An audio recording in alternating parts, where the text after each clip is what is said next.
want to do a few kind of tutorial-esque things, or more like guides, or just how I do things. I don't really feel like I'm in a position of authority to give tutorials about anything, but I know people have asked, so might as well. But one thing I can talk about is methods and certain techniques that I think are really fun. And one of those techniques that I've done and really enjoy a lot of is a technique where you can make a digital piece look traditional, quote unquote. And when I say traditional, I mean like pencil sketch traditional. And this isn't so much about really emulating a look. You're never going to get something that looks quite as good as just actually drawing with pencil to paper, so that's not really the point. The point is more like you have your iPad, you don't have a sketchbook handy, you don't have paper you like nearby, you don't have a pencil you like the feel of, and you just want to try to work on emulating a kind of feel. I'm going to talk about what I'm going to use. So I'm on a 6.5 by 7, 6 by 7.5 inch canvas. It's a bit cluttered because of the page assist. That's fine. It's just how I like to work anyway, but I'm using the maxu newsprint texture and a bunch of other maxu stuff. You don't have to use maxu. Generally, all you need is a decent brush that has a pencil-y texture that you like, and a blending brush that has a texture you like. So the brush I'm currently on is Maxu Gesture Sketch. I'm not using this, but this is actually the brush I'm going to be using as my blending brush. Because I like how it blends, and it's also going to be on a 70% opacity. I typically don't like smudge brushes. I particularly hate smooth smudge brushes, but you can see kind of what I'm getting at with why I might use this for a pencil type feel. Right. The brush I'm actually going to be using to draw is the Maxu mechanical pencil that I've set to multiply on the blend mode. And we're going to be working with it at around that color. Just this off gray, this like warm yellowy gray. And I'm going to explain kind of why I like to work like this. It's fun. Mostly, first of all, the multiply just means that you get like a nice depth when you're drawing. I'm also going to set this layer to multiply. It gets like a nice depth when you draw that I really like. I'm just going to do a portrait of, I don't know, it doesn't have to be anybody in particular, but it can just be anything. And I'm really not paying attention to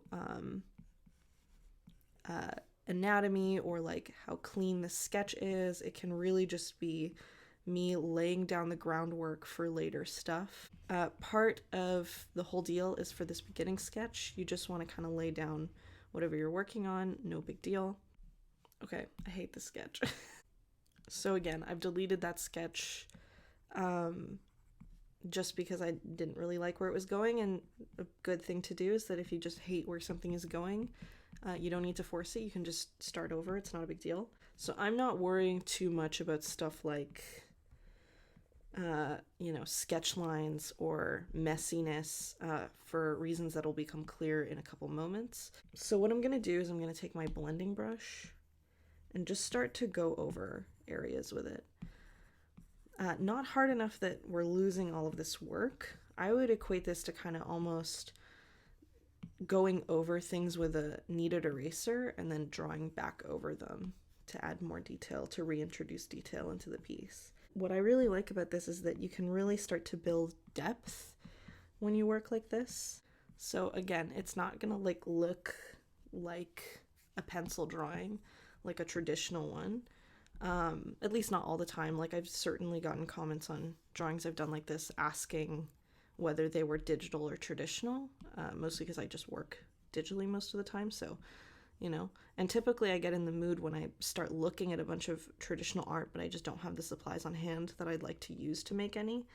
So there's that. Also, the eraser you use doesn't matter. It just needs to be something that can like have some opacity build to it. And maybe a bit of texture on the tilt that you can mess with. That's always fun. And again, this blending technique is just fun because it just softens your edges and adds like a really fun texture for you to play with. And is really good for like studies too. And that's sort of the gist. I mean, you can just keep going with something like this for ages and ages. And, you know, it'll just keep building and building and building. Like you can see I'm not being careful in areas where I'm just trying to build, you know, darkness and color. And again, working on that multiply, and with a multiply layer just means that you kind of get more depth. You definitely can't do this for like coloring and stuff. I don't think it works super well because the multiply mode is pretty sensitive. And having this really textured brush on a lower opacity that has also pressure sensitivity for opacity for the smudge means you can get this like smudge where it still leaves behind what you've drawn, which is very reminiscent to like how working with pencil on any kind of hard tooth surface feels. So it's all about replicating like feel and like workflow more than actually replicating how the actual medium looks.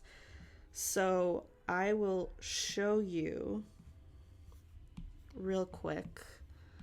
So I'll take a second to show you what some drawings I've actually done in this kind of style looks like. This is a sketchbook I have where I've done this style a couple times. Here's one. This one is very much done in this style. It's a lot of hatching and blending. And this is what the original sketch looked like. You can obviously see I did some liquify tool.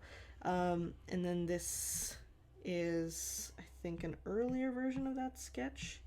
Yeah, this is, I always tend to double these up just because it tends to create a better effect. And I think, did I do another one of these? I did one here sort of earlier on. Again, it's a lot of, you know, just messing with the technique, having fun with it, whatever. So yeah, it's just, you know, having fun with it, really messing with the technique. And it's just a sketching technique. Like you can bring these into full illustrations if you want. I tend to just do this for fun little sketches and stuff that I don't like take super seriously, and they're very fun for me. And yeah, that's kind of it. I mean, it's really nothing much more than that to it.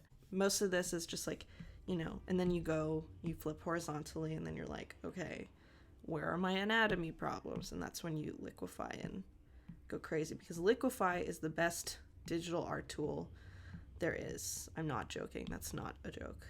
Also, sorry if the audio is weird as well. My parents installed a new sound system that they're having a lot of fun with, so it's been kind of loud.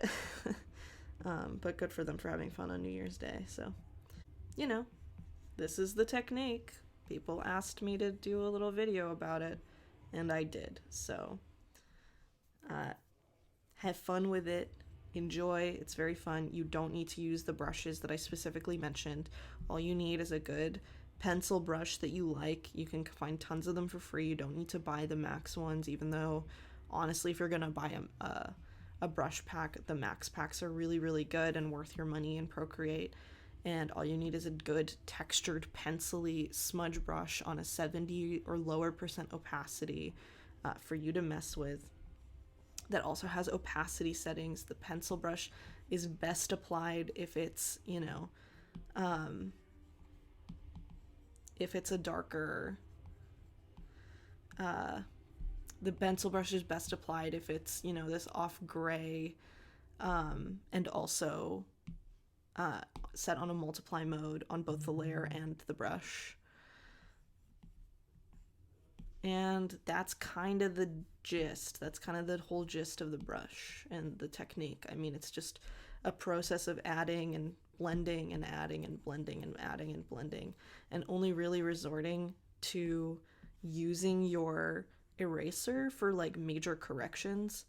This kind of brings in this whole principle of like working with what you've laid down, that I really enjoy. And obviously like using digital tools as they're available, like the liquify tool, which, you know, I've actually only started using recently and is really fun, and using like traditional principles to amplify your digital art and to really have fun with digital art in a way that maybe you wouldn't really think to otherwise.